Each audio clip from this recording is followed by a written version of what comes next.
Hey folks, excited to talk to you today. Let me tell you this. The Bible's really clear. The power of death and life is in the tongue. Even describes it in the sense that the tongue is like a rudder for a boat. It may be very small, but it controls the direction that boat can take. I want you to know that the words that we speak absolutely can change direction for some people. Now, that's not to say that some of our words ought not be tough and some of our words ought not be hard. I mean, in all honesty, there are times when we need to talk to someone about something that's going on in their life, and those words need to be tough, but we have to be very, very careful. That whole adage of sticks and stones will break my bones, but words will never harm me. We've said this before on vitamins before, but that's just not true. Words can harm you. The power, death, and life are in our tongues. We're speaking about ourselves. We need not speak horribly of ourselves. We're speaking of others. Don't speak horribly of other people.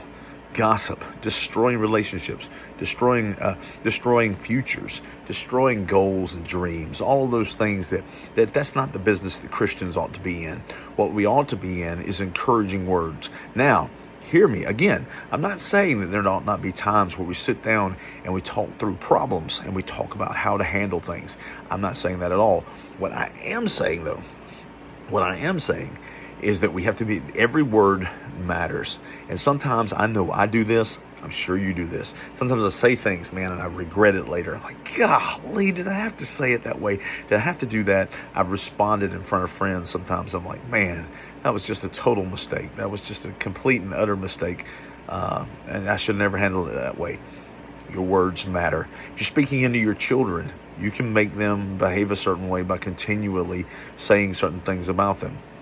You can certainly say things even to adults and so berate them and so discourage them that they're unwilling to try anything new. They're unwilling to try anything outside of the ordinary. And that's just not good. Guys, we as Christians have a responsibility to speak life into people, to speak Jesus into people, to speak the gospel into people. That's what we ought to be doing, and that's how we ought to lift people up. We have the power to speak life into people rather than to destroy them and to tear them down. We're Christians.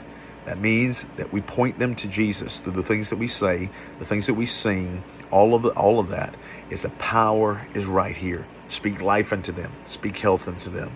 Speak power into them. Speak Jesus into them. Love you guys. Talk to you later.